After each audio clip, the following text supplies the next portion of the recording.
Bonjour à tous, c'est Xavier aujourd'hui de Russie.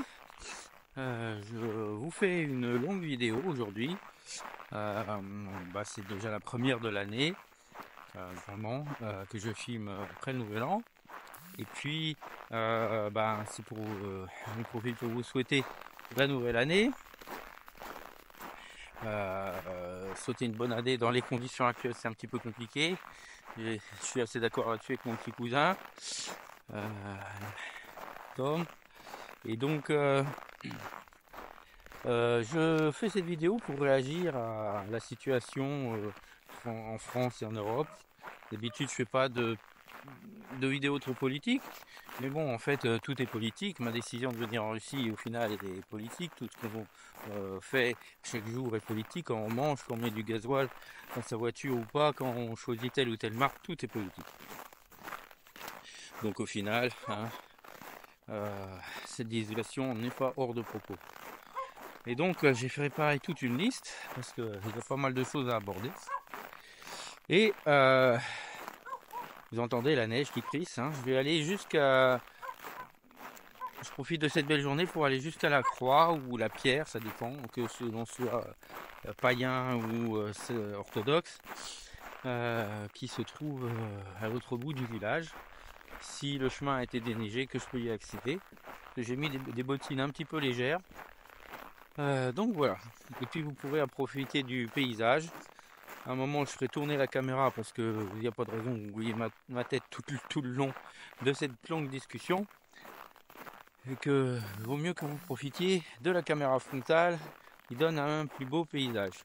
J'en profite au passage pour vous inviter à vous abonner, à aimer cette vidéo, à mettre des commentaires positifs ou on va dire constructifs en lien. Il y a plein d'autres vidéos, n'hésitez pas à aller les voir. Je vais essayer d'organiser mon canal YouTube parce que je reprends au fur et à mesure. Puis là, je suis quand même pas mal occupé en permanence pour plein de raisons. Donc j'ai pas trop le temps de... Je me forme au fur et à mesure, on va dire. Voilà, après cette petite introduction, je voudrais donc parler de la solution des agriculteurs en France, en Europe, dans le monde peut-être un peu, et en Russie. Et déjà apporter tout mon soutien aux agriculteurs français qui viennent de démarrer une démarche suite aux agriculteurs allemands, qui est une démarche nécessaire. J'avais été en Allemagne lors de ma formation en agriculture bio avec la classe. Ça avait été très intéressant parce qu'ils étaient très admiratifs de la classe, de la couche sociale française, de ces agriculteurs qui étaient prêts à aller toujours manifester. Donc aussi bien le peuple, les fonctionnaires, les travailleurs en général manifestent. Les Français ont ça dans le sang, mais les agriculteurs aussi manifestaient parce qu'ils étaient organisés en syndicats, chose qui n'existe pas en Allemagne car ce sont un tissu économique tout à fait différent. Et quelle n'a pas été ma surprise de voir ces convois d'Allemands organisés et aller manifester avec leurs tracteurs, chose dont ils n'ont pas l'habitude. Il faut vraiment qu'ils ils en aient gros sur la patate pour vraiment s'organiser. Et puis c'était prévisible, cet engouement, cette manifestation dépasse les frontières et puis va en France, va en Hollande, en Espagne, en Roumanie, parce que les causes au final sont un petit peu toujours les mêmes. Et d'abord, je voudrais donc signaler la haute technicité de nos agriculteurs en France. Moi, je suis admiratif, j'apprends toujours des choses. Nos agriculteurs sont capables de faire des canaux YouTube, de parler de leur travail, de se former en permanence. Et on a vraiment une des meilleures agricultures du monde, même avec un nombre réduit d'agriculteurs. Il y a une très haute technicité et une très haute efficacité. Alors je vais passer là en mode, ça fait 5 minutes que vous me voyez, ça suffit, en mode caméra frontale. Et voilà, là je suis sur le pont, vous voyez, ici à cet endroit-là, il y avait une usine hydroélectrique. Hein, ça paraît pas, il y a les tuyaux qui allaient dans les moteurs, mais il reste rien. Et puis là, c'est la descente de mon côté, l'église qui a été refaite. J'en profite pour vous montrer comment c'est l'hiver. Et là, le lac qui faisait avant 36 hectares, donc la petite maison là-bas, enfin, c'est pas fini, c'est une espèce de bagnat était sous l'eau. Le niveau de l'eau était à 5 mètres environ au-dessus. Il venait au niveau de l'arbre là, jusqu'au. Ça, c'était vraiment la digue haute. Voilà. Et donc, la- la- le nombre d'agriculteurs en France, leur organisation et, euh, leur inventivité fait que grâce à des personnes comme Conrad Schreiber et l'association Vers de Terre, mais pas seulement, à Lucien Segui, à Olivier Husson, des personnes qui peuvent être ceux dans le privé, ceux dans le public, qui ont été dans l'un et puis qui sont partis dans l'autre, parce que dans le public, vous ne pouviez rien dire, il y avait déjà une omerta. Donc, on fait un travail formidable, on réussit à regrouper les agriculteurs pour avancer sur le thème des problèmes qu'il y avait en agriculture. C'est-à-dire que moi j'ai un parcours bio, c'est vrai le bio c'est sympa, mais il y a toujours le problème de comment on arrête de passer la charrue et comment on augmente vraiment les rendements. Ça, ce problème-là, c'était vraiment une solution, une solution qui demandait une équation très compliquée. Et de l'autre côté, l'utilisation des pesticides est un autre problème, qu'on en retrouve partout maintenant. J'ai vu un documentaire très intéressant qui explique que les intolérances au gluten sont liées au fait qu'on retrouve le glyphosate partout dans la nourriture et que du coup ça crée cette intolérance de plus en plus prégnante. En tout cas moi je l'ai, l'intolérance au gluten, et je suis un petit peu le produit de tout ça. Donc comment faire pour avoir une agriculture d'un côté productive mais qui respecte l'environnement et qui augmente la qualité des sols, et une autre de l'autre côté, une agriculture qui parle d'augmenter la vitalité des sols mais qui n'augmente pas la production, parce qu'il y a des rendements minimums à avoir, enfin, il y a des seuils économiques dont on ne peut pas se passer. J'y reviendrai plus tard. Et ils ont réussi à faire des groupes mixtes où ces questions ont été posées, les expériences de chacun, comment concilier le non-labour et amener le non-labour en bio, comment amener les couverts végétaux en permanence en bio et les détruire en bio, et donc résoudre le problème des agriculteurs conventionnels pour la destruction des couverts végétaux sans utiliser d'herbicides ou de glyphosate. Un travail formidable a été fait et continue à être fait. J'apprends des tas de choses. Je continue à me former en permanence grâce au matériel gratuit de l'association Vers de Terre Production. Je remets mon gant parce que ça pique un peu. Il fait pas si froid que ça. Je vais faire mon... Bon, ça partait pas. Je mets mon gant. Ça va encore couper parce que j'ai un voisin qui va sûrement me dire bonjour. Allez, je vais arriver à son niveau, lui parler 2 minutes et je continue ce petit exposé après. Oh, ça remarche. Alors, donc ça va être un petit peu branlant parce que je remets mon gant. Je vais saluer mon voisin. Enfin, mon voisin, on est tous voisins dans ce village parce que c'est un grand village, mais bon, on se connaît. Donc, voilà, après avoir cité l'efficacité et l'inventivité de nos agriculteurs qui inventent des choses vraiment incroyables, que j'ai du mal à pouvoir expliquer ici. J'ai pas le temps, j'ai pas la plateforme, j'ai pas l'auditoire, et c'est vraiment malheureux parce que appliqué en Russie, ça ferait boule de neige et ça boosterait vraiment de façon intéressante euh, les échanges entre nos deux pays.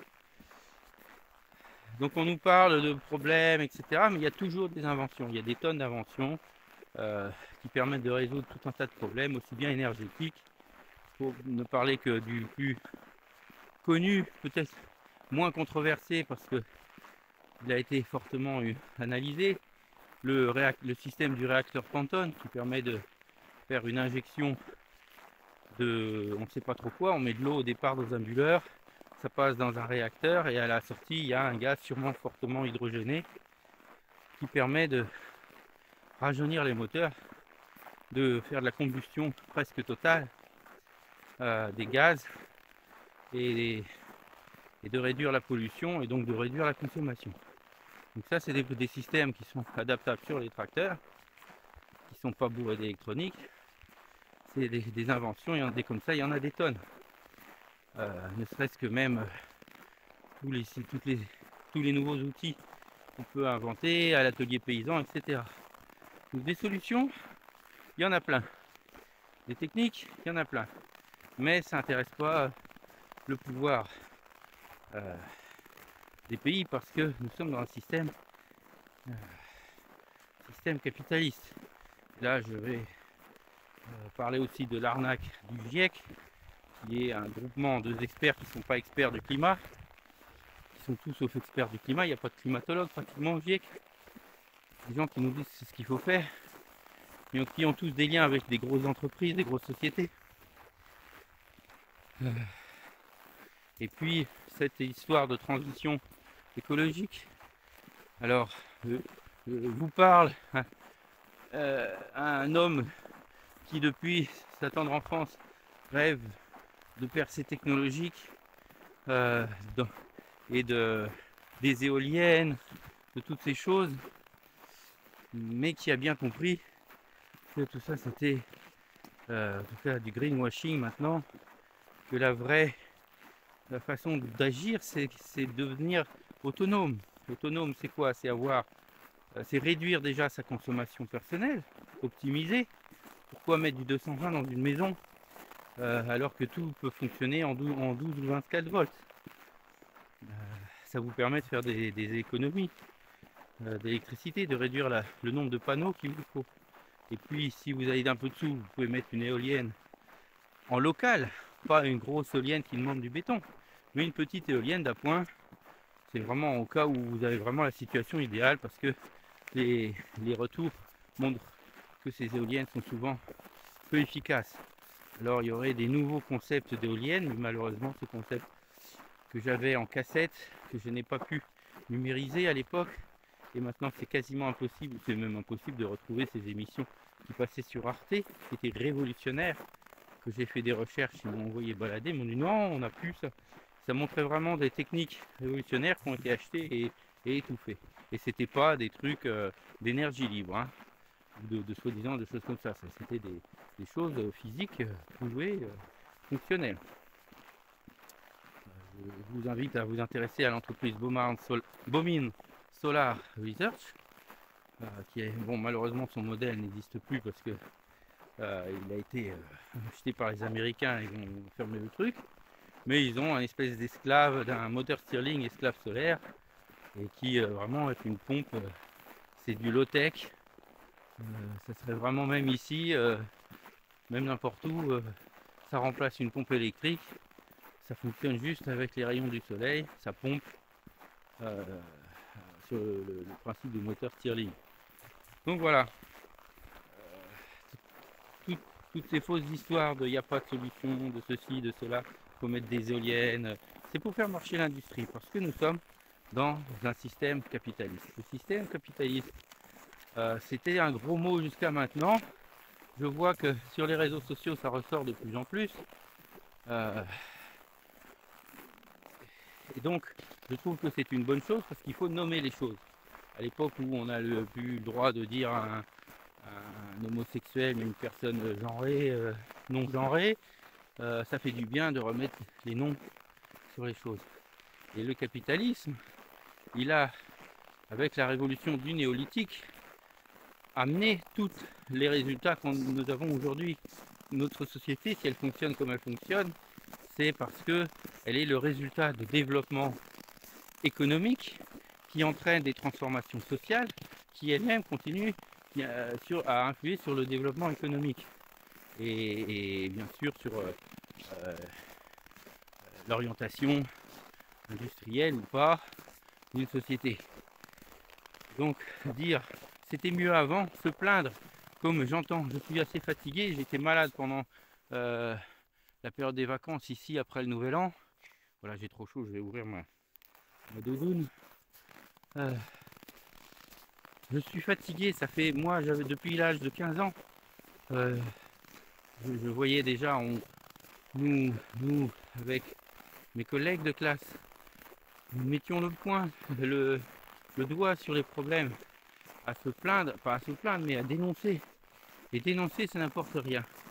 Actuellement, tous les médias alternatifs, je ne vais pas les blâmer ou les citer, que je regarde, sont dans la dénonciation. Ils dénoncent tous les problèmes, la corruption, etc. Mais dénoncer, ça n'apporte rien. Ça permet d'externaliser l'émotion, de la faire sortir. Mais à la suite de ça, il y a très très peu d'action. Et là, aujourd'hui, on n'est plus dans la période où il faut attendre, mais dans la période où il faut agir. Et c'est là qu'interviennent bon, les gilets jaunes, qui ont été un moment.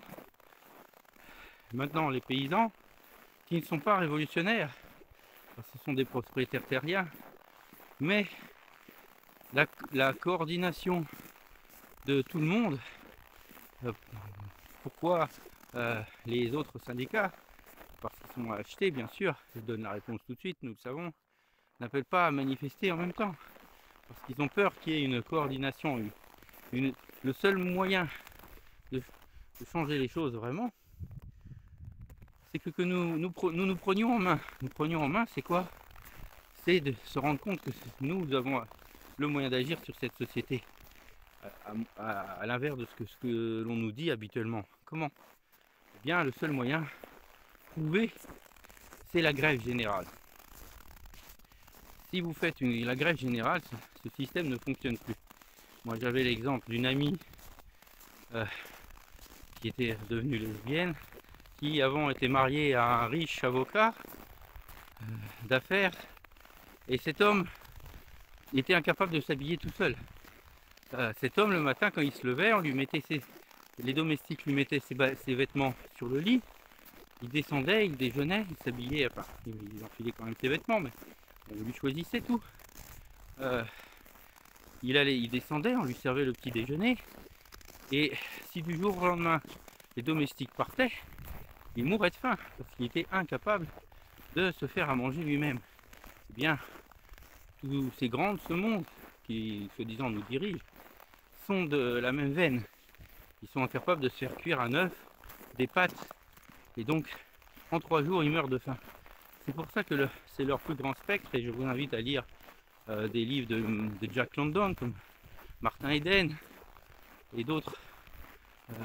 La grève d'ailleurs, il avait une nouvelle qui s'appelait La Grève, je crois. L'histoire raconte effectivement une grève générale qui aurait lieu aux États-Unis dans les années 20, 30.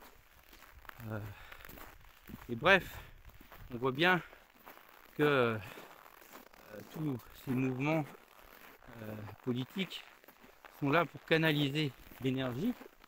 Et tout le monde parle de Marine Le Pen, etc. Mais si on revient aux origines, le Front National a été créé, financé par la CIA, pour mater la classe ouvrière, mater les capacités de nuisance et les possibilités de grève générale, surtout avec le mouvement de 68, pas ceux des étudiants, mais les mouvements de 68. Il n'y a pas de route pour aller à la Croix où je voulais aller filmer. Les événements de 1968 qui ont commencé en 67 avec les grèves ouvrières dont personne ne parle. Personne ne parle de la révolution espagnole, pas celle qui a tué les moines, les nonnes, etc. Non, celle où les ouvriers se sont organisés, ont fait tourner les usines, ont amené des fours, Martin, les meilleurs d'Europe, et où l'argent avait été aboli. Il y avait une auto-organisation de la société par la société civile. Il y avait besoin de tracteurs à tel endroit, on envoyait les tracteurs. ils leur demandaient rien en échange. Le deal, c'était que bah, s'il y a besoin de pain à un autre endroit, on envoie le pain là-bas. Et que la société s'auto-organisait, il y avait une forme de planification qui peut être utile, prévisible, mais adaptative. Je vais tenter un truc un petit peu chaud, avec mes petites bottines, de marcher dans les traces des motoneiges. Voilà, ça a l'air de tenir. L'image va être moins stable. Bref, toutes ces expériences ont été effacées de l'histoire. On n'en parle plus. Et même la commune de Paris, personne ne sait ce que c'est. Personne ne sait de quoi il retourne. À quel point ça a été important pour l'histoire mondiale des luttes sociales.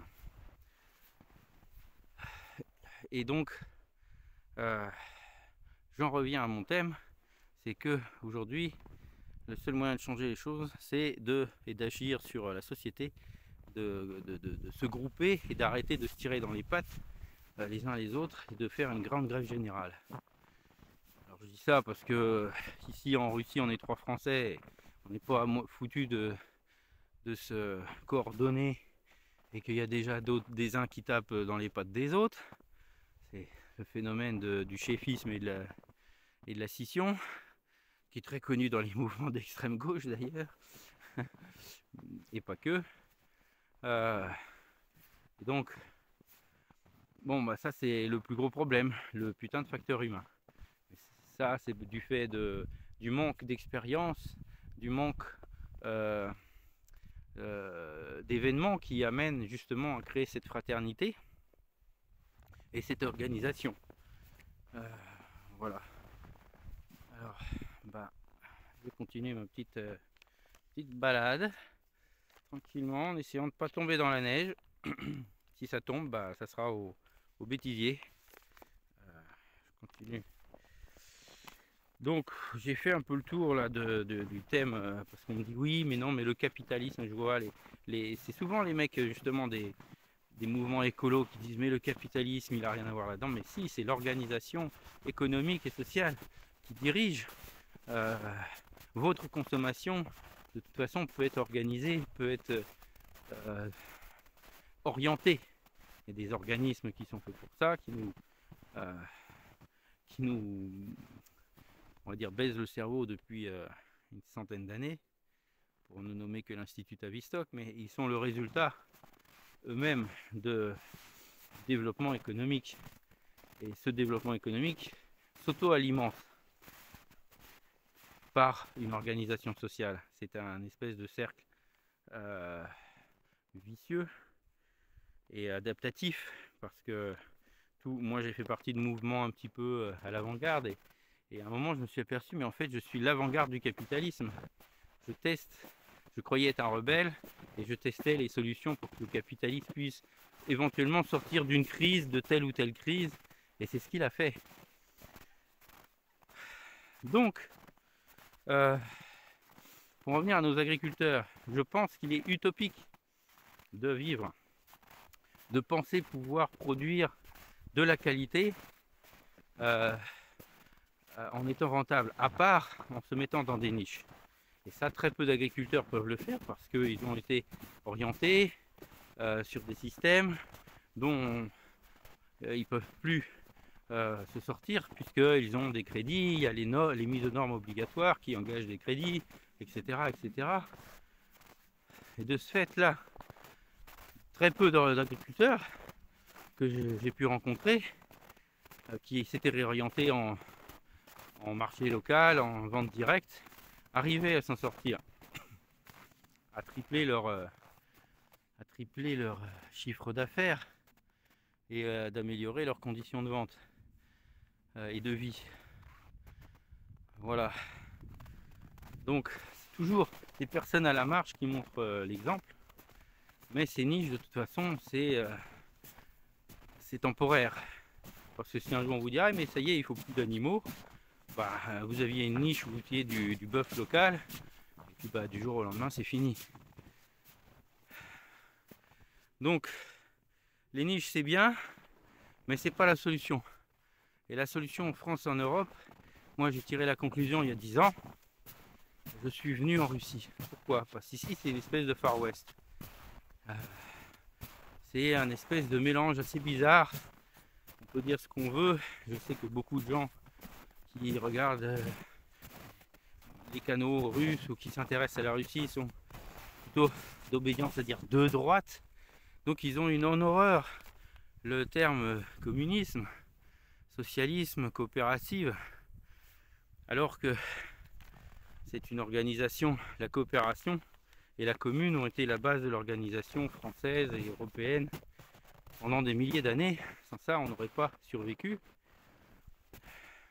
Et que malgré le fait que nos amis bolcheviques, entre guillemets, aient perverti cette révolution et l'ait transformée en capitalisme d'État, qui a complètement perverti, on va dire, le programme originel. Et ça a eu lieu, je vous invite à vous intéresser à la révolution des marins de Kronstadt. C'est à ce moment-là où les marins disaient mais il faut aller plus loin dans la révolution, demander la paix avec les Allemands, mais pas demander la paix. C'est-à-dire dire vous êtes les mêmes que nous, vous êtes nos frères, et nous n'avons qu'un seul ennemi commun. Et là, Trotsky a dit qu'ils étaient anti-révolutionnaires, contre-révolutionnaires, et les a tous fait fusiller. Il a dit fusillez-les tous, je crois. Et les gens ont dû reconnaître les siens, enfin c'est pas un truc dans le style. Donc, il n'a pas dû dire Dieu parce qu'il n'était pas croyant, mais il a dit une phrase assez violente que j'ai du mal à accepter, quoi. Et à ce moment-là, la révolution russe a pris un tout autre tournant. Mais malgré toutes ces perversions, il y avait vraiment d'autres personnes à la création de gens différents, d'une autre humanité qui perdure aujourd'hui, qui a gardé cette âme. Je l'ai mélangé avec l'âme russe, mais cette âme d'entraide, parce que de toute façon les premières coopératives ont été une auto-organisation russe. Les premières coopératives sont d'origine russe. On appelait ça des artiels. Et c'était des coopératives de petits artisans qui mettaient en commun leur outil de production. Ça a fonctionné et ça a même sauvé l'URSS, puisque plus de 50% de la production militaire pendant la Deuxième Guerre mondiale a été le fruit de production privée, on va dire, puisque c'était un statut privé d'artiel. Ce que personne ne sait en général, ce qu'on vous dira pas dans les livres d'histoire, parce que si les gens le savaient, eh bien ça remettrait pas mal de choses en cause. Et le discours polarisant n'aurait plus, je suis à 50 mètres, je peux pas y arriver, n'aurait plus lieu, on va dire. Donc les résidus de cette mentalité d'entraide, d'humanité sont toujours présents, et il y a une entraide aussi et une liberté qu'on trouve rarement, qu'on ne trouve plus dans les pays d'Europe, et qui fait qu'il y a une espèce de bulle. Alors combien de temps cette bulle va durer, c'est assez dur à dire. Il y a une espèce de bulle qui permet au moins de venir s'installer ici et de vivre encore 10, 20 ans peut-être, avec des valeurs qui vont rester, on va dire, acceptables. Bon, mais je peux plus avancer, je m'enfonce de 40 cm. J'essaie de retrouver une route qui soit plus solide. Plus j'ai mis mes petites bottes, je le sais que j'aurais dû mettre les grandes bottes pour aller dans la neige. Mais bon, c'est pas grave. Que ne ferais-je pour mes... Là, vous ne voyez pas, mais je m'effondre et je suis allongé dans la neige. Que ne ferais-je pas pour mes auditeurs? Je vais être obligé de rebrousser chemin. Ah, c'est malheureux. On a une tellement belle vue là-bas. Bref.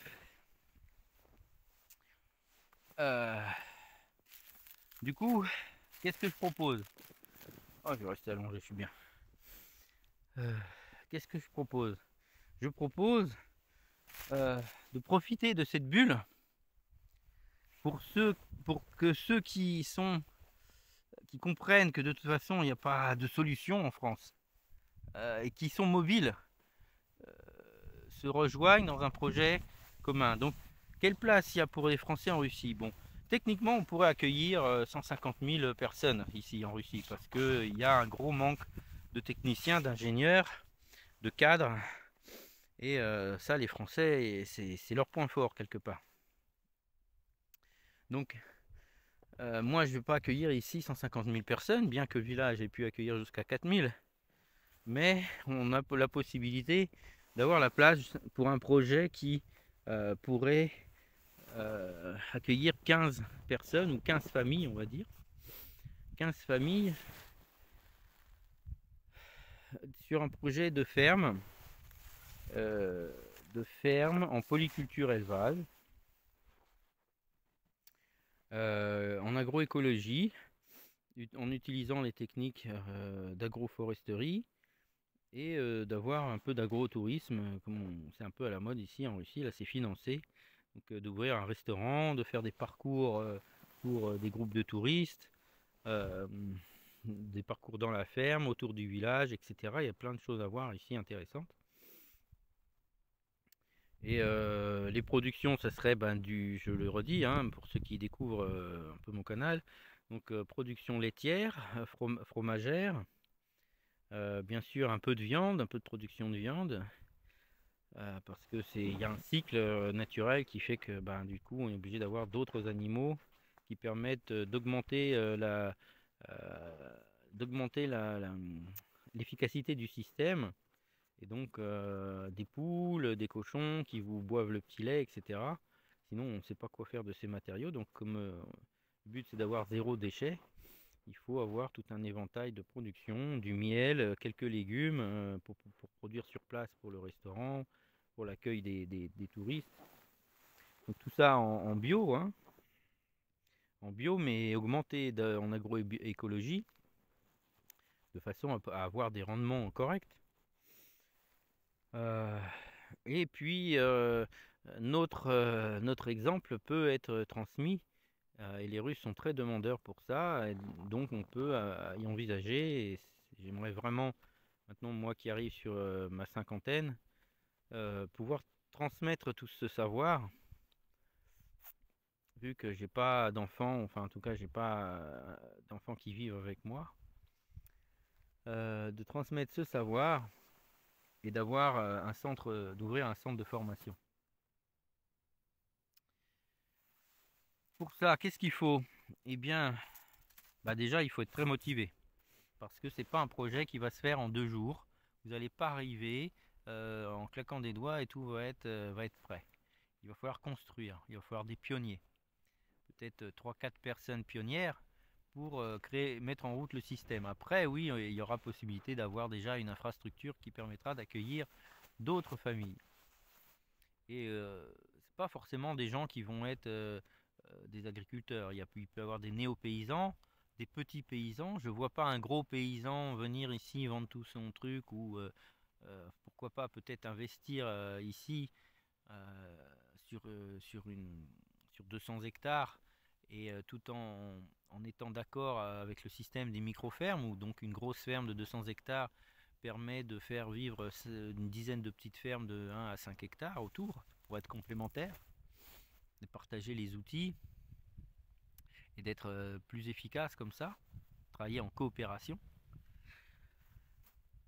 Donc ça peut être des personnes comme ça, mais il faut aussi des personnes qui vont aider à transmettre le savoir, qui vont être dans le restaurant, dans l'accueil des personnes, qui vont être dans entre guillemets, malgré tout, le marketing, même si j'aime pas ce mot-là, s'occuper de faire connaître l'endroit et de trouver les clients.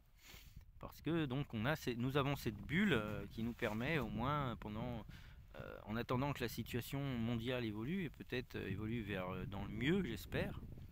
Là, nous sommes dans une période de crise, une crise de vieillesse, on va dire, du capitalisme, où le taux la loi, on va dire, il y a ce qu'on appelle la loi du taux de profit, fait que le capitaliste ne peut plus se reproduire. Et pour pas mourir, il est comme un animal blessé, il invente tout un tas de solutions de, qui sont en fait euh, des moyens de ralentir la production tout en continuant à produire quand même. Donc nous avons eu le Covid qui a été ça. Et avant ça, il y avait le terrorisme. Aujourd'hui, le terrorisme revient sur le devant de la scène. Mais c'est tout des systèmes que le capitalisme crée lui-même pour pouvoir se survivre à lui-même, alors qu'il n'est plus en capacité de s'auto-reproduire, de s'auto-soigner, et qu'il arrive vraiment sur son déclin. Mais combien de temps va durer ce déclin, ça dépend de nous en fait.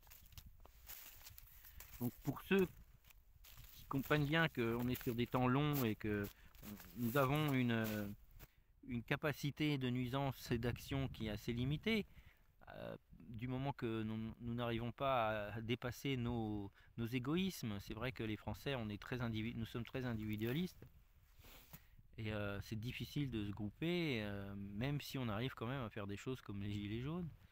Mais malgré tout, voilà. Il y a une période tampon qui fait qu'il y a des gens qui vont pouvoir prendre conscience et faire des choses, et il y a des gens qui ne peuvent pas le faire. C'est trop compliqué pour elles. Enfin, bref, chacun ses choix. Moi, j'ai milité pendant toute une période de mon adolescence, mais à un moment, j'avais plus de force pour continuer, quoi. J'étais à bout, et pour continuer à avoir l'envie de vivre, il a fallu que je fasse autre chose. Et donc j'en suis arrivé là où je suis maintenant. Alors, il y a aussi la possibilité pour ceux qui vont venir, donc de partager leur expertise, de partager leur savoir-faire, parce qu'il y a une grande demande. Voilà, la vidéo atteint 30 minutes, je pense que c'est suffisant. Vous avez suffisamment vu le paysage. Là, nous avons le soleil qui va se coucher, peut-être d'une belle couleur rouge qui va apparaître. Je voudrais parler d'une personne qui m'est chère. Pour ceux qui sont intéressés par la Russie, mais qui savent qu'ils viendront jamais, en tout cas vivre, mais qui veulent avoir des objets russes, euh, il y a un site qui est tenu par Corinne Nedjuev, qui souffre beaucoup en ce moment parce que on lui a fait fermer son magasin, les pros ukrainiens lui ont fait fermer son magasin avec l'aide de la préfecture, elle a eu des menaces de mort, etc.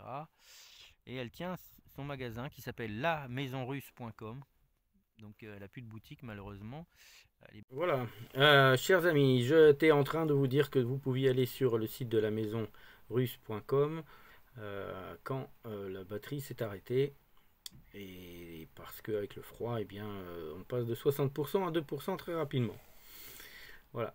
Donc n'hésitez pas à commander et puis à faire connaître ce site et cette boutique.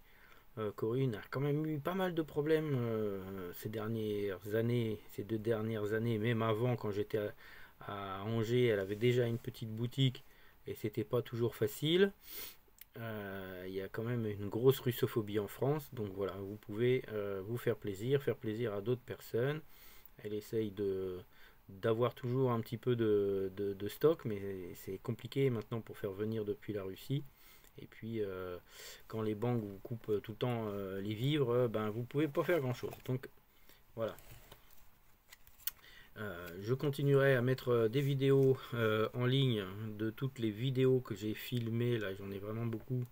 Et je vais faire du tri et je vais les mettre petit à petit en ligne en essayant de respecter une vidéo par jour au moins. Et puis, je continuerai à faire des formats, peut-être en plan fixe comme ça, ou si le temps le permet, en me promenant et en traitant d'autres sujets qui puissent vous intéresser, j'espère.